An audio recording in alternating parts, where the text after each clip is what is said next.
हमारे लिए नाग या सांप एक जीव की तरह है।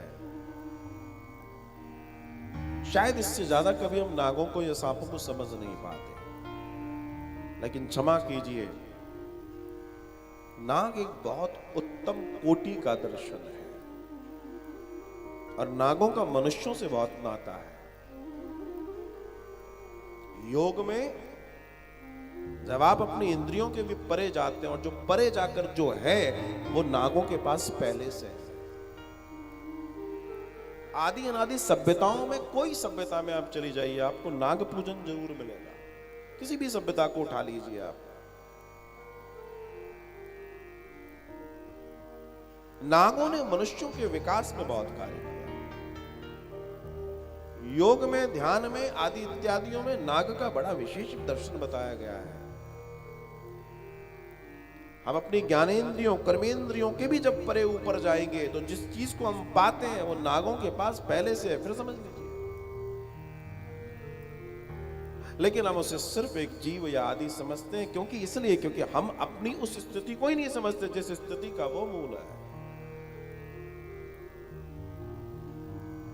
एक त्योहार आता है हमारे यहाँ, नाग पंचमी, श्रावण मास में आता है।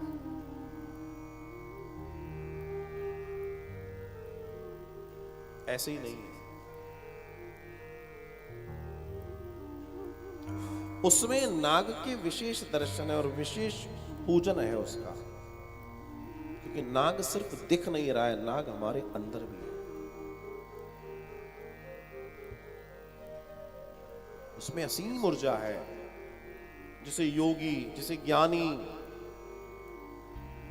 अपने अंदर खींच लेते हैं।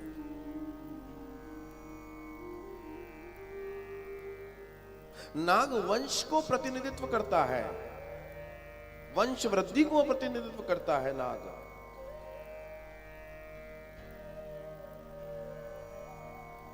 हमारे यहां बुजुर्गों ने कहा कभी नाग को मत मारना, ऐसे ही नहीं कहा, इसके पीछे बहुत कारण है, बहुत कारण है।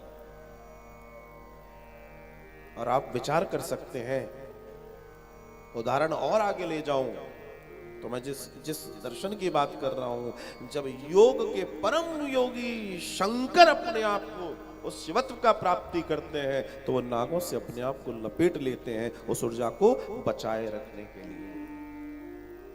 नाग का दर्शन, तो वो शेष ही है जो बचाए रखा है, जो थाम